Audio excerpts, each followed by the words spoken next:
Video games sometimes give you the opportunity to sample mind-altering substances that make your screen all wibbly and your character incredibly sick. And sometimes you as well, with all those effects on.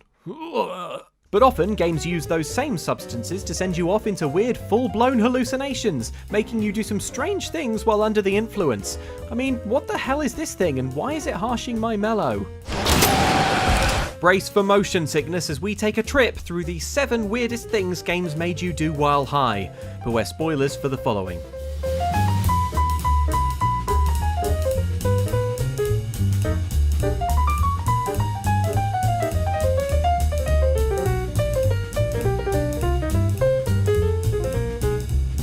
Devoid of moisture, come forth from the stream.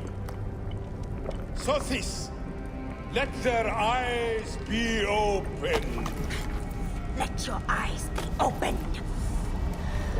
People living in ancient Egypt shared space with some pretty dangerous wildlife, such as hippos, crocodiles, and snakes the size of a London tube train.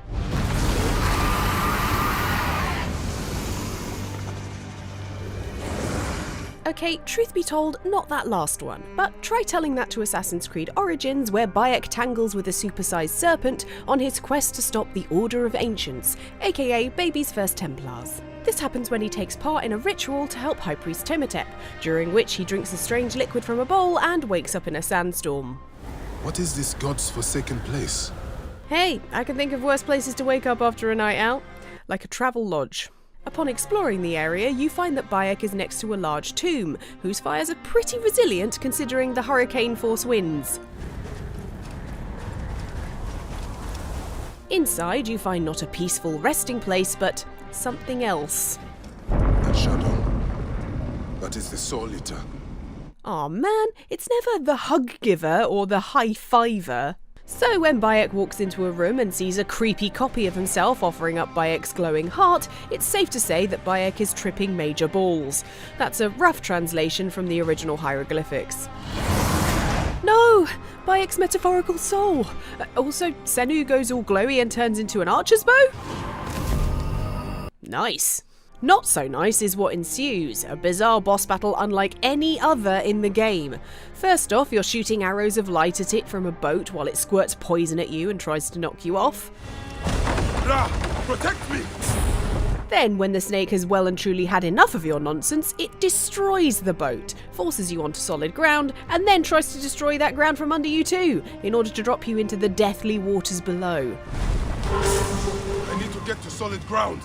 Yeah, this is a tad different to sneaking up to some dude and sticking a hidden blade in them. Die, Soul Eater!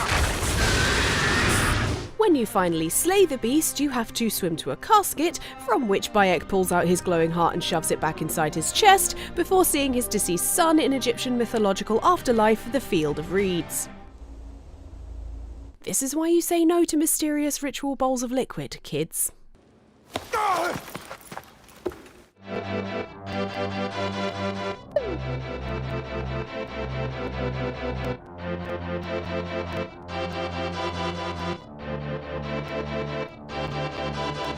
Yoshi's Island is an adorable SNES platformer where you play as Yoshi, transporting little baby Mario around on your back.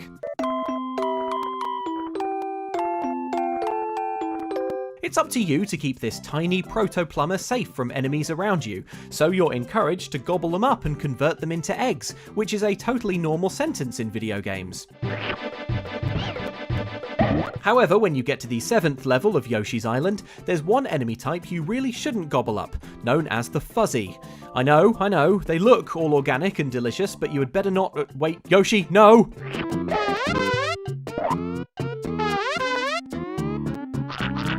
Yup, eat one of these fluffy boys and Yoshi's pupils narrow into pinpoints as the world warps around him, changes colour, and the music goes all weird.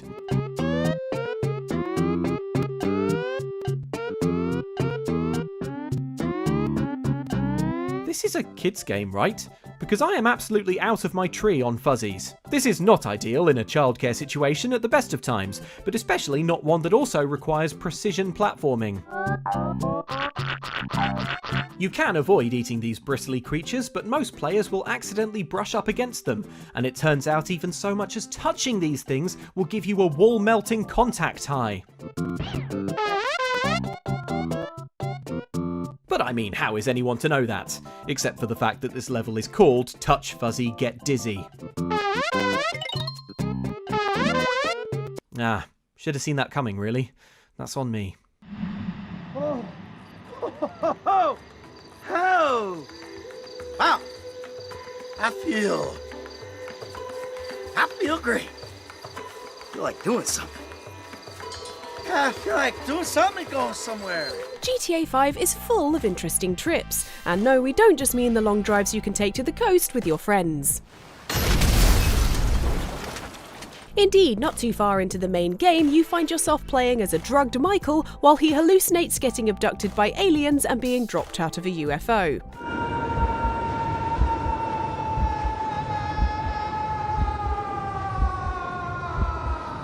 Yeah, probably not best to skydive in only your boxes.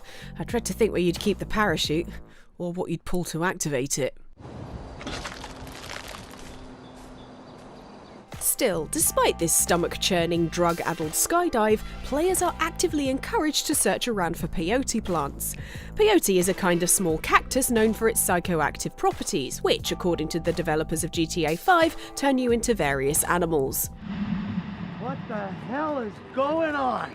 I knew Michael was a terrible bore. Indeed, play around and you can turn these heist-pulling criminals into all sorts of animals, from great mountain lions to cute little kitty cats. I'm a cat. I am a cat. Who's a cute kitty? Michael is, yeah, Michael. However, the most hilarious animal you can turn into is none other than the squished-up-faced pug. Oh, man. Hey. I'm ugly, man. I'm ugly and small. Harsh pug truths from Franklin there. You're not really given anything to do during these peyote episodes, and the game only gives you the ability to move around or to, quote, attack people. So what, we're just gonna go around and jump up at these nice people with a funny little bark? Maybe worry a trouser leg or two? Oh, that is not what I was expecting. Yep, turns out pugs are tiny killing machines, at least when they're being controlled by one of GTA 5's protagonists. Although if, say, during a police chase your pug falls into a swimming pool, then Franklin wakes up, implying that these people are actually being attacked by a fully grown man on all fours who thinks he's a pug, which is honestly more embarrassing for everyone involved. Man, thank goodness none of them turn into anything more ugly and deadly than a pug. Wow. What the Oh. Oh no. Not funny at all. I may look funny, but you think it'll be funny when I bite your face off? Yeah. I'm angry. I love it. Yeah, this is bad. Now, if I was a mercenary dressed like a scorpion, where would I be? Behind you! Me, I'd end it now. But Octavius is paying, and he wants to torture you, which I respect. Marvel's Spider-Man has a huge roster of quirky characters that our hero Peter Parker has to fight in spandex, such as a guy in a fancy electricity suit and a businessman the size of a small family car.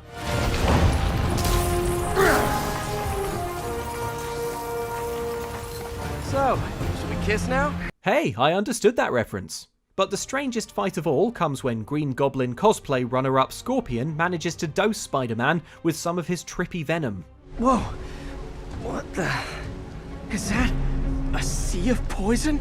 Yeah, looks like it, Pete. Although it's likely a hallucination, Spider-Man isn't taking any chances. This kicks off a game of The Floor is Lava, except it's taking place in the whole of New York rather than just your living room, and this time you have Spider-Man's web-slinging to help.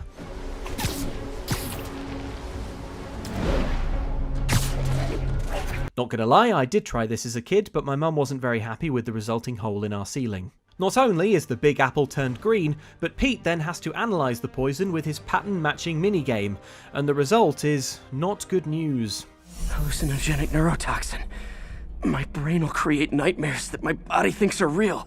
And indeed, the nightmares really kick in. On top of the rising poison drowning the city, Pete's old mentor turned supervillain Doc Ock keeps showing up in broken, floating fragments of New York in order to really twist the knife.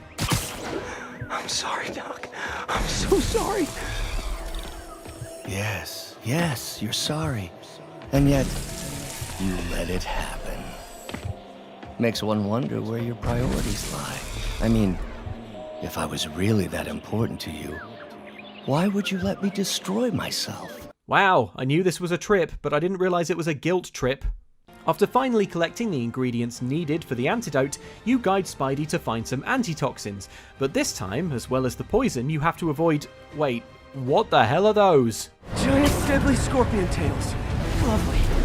Thanks, brain. Aha, right, of course.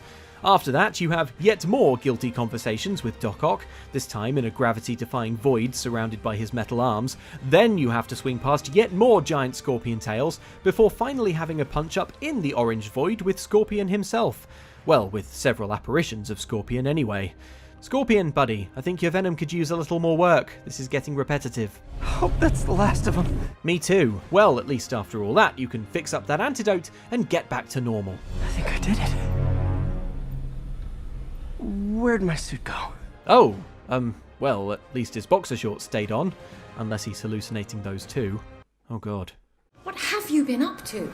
No one's seen you for hours. Oh, nose to the grindstone, you know. Then why haven't I heard a single whoosh through the door since 10 o'clock?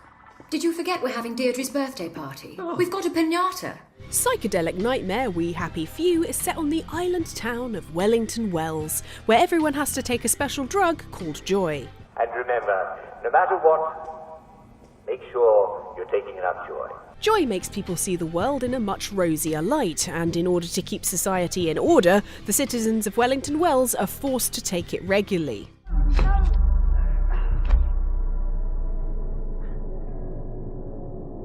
Oh, hi, Arthur. Hi, Hopkin. Yeah, this is fine. This is fine.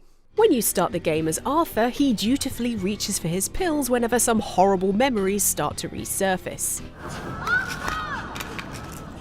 When life annoys, top up your joy. However, you can decide not to keep taking them, which reveals some horrific stuff later on down the line as the effects start to wear off.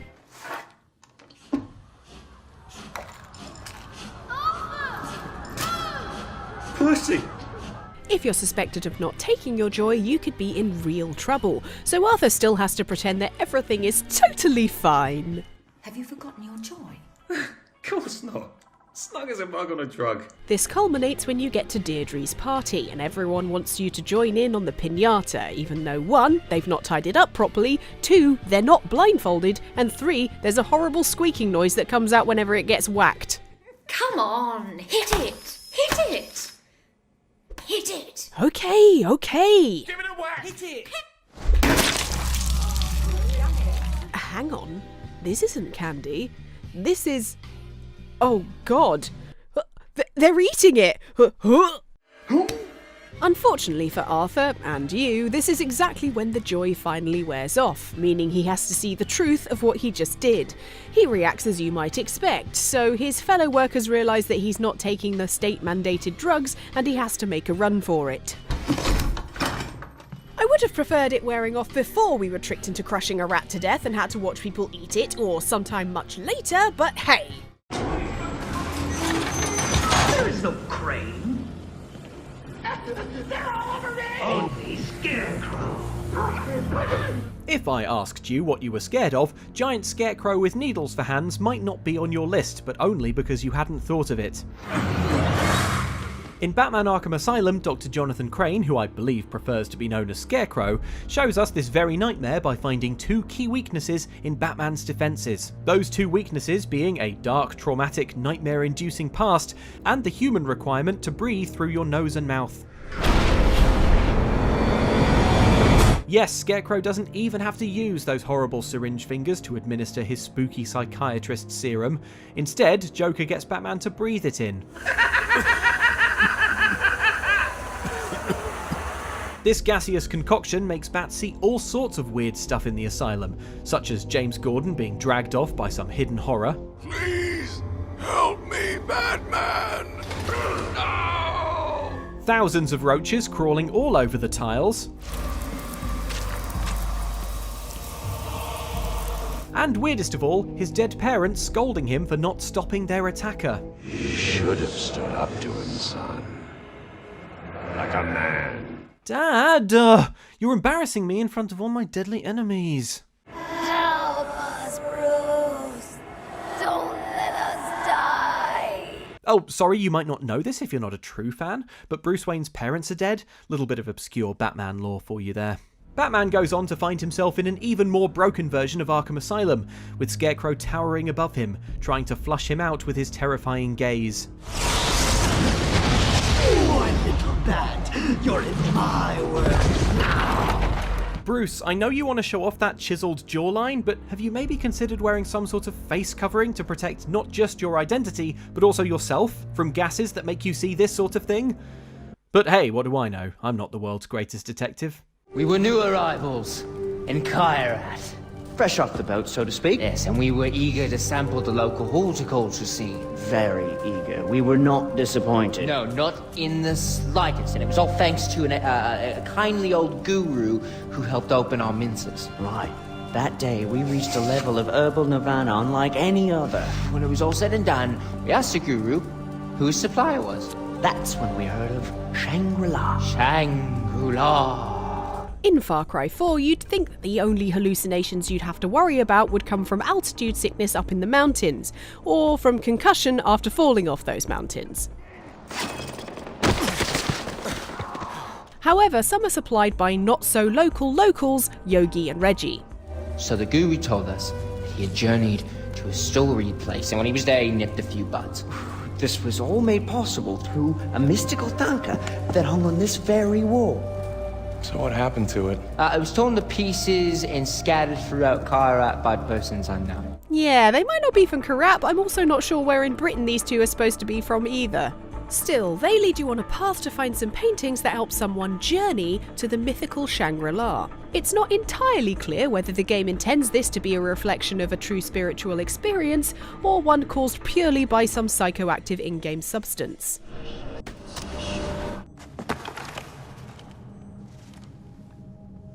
Actually, given this is a Far Cry game, it's definitely the latter. Probably because of ancient paint fumes or something. So off you pop on a mind-bending voyage of drug trippery. In these visions, you befriend a sacred tiger and go around stabbing and shooting arrows at demons. More like Shangri... Ah!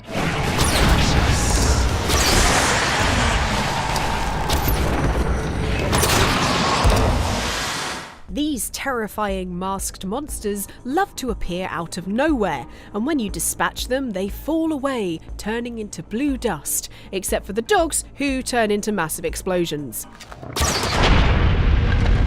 Turns out his boom is worse than his bite. Not only that, but you also fly around on the wind of stone lotus flowers, and there's a giant bell and a huge bird, and after each mission, AJ wakes up on the floor of his living room with no memory of how he got there, and, more crucially, no cool giant white tiger friend. Yep, definitely paint fumes. So those were some of the weirdest things that games made you do while high. Oh gosh, all of the wall melting wibbly wobbliness. Can you think of any other examples of really weird things that games made you do under the influence? If so, pop them in the comments. And if you enjoyed this, then why not check out some of the other things we do on this channel? For example, our tabletop series where we play Blades in the Dark, which is a really cool crime sim. It's part of Oxventure, where we also play Dungeons and Dragons. So check that out if you haven't already. Thanks for watching. Goodbye.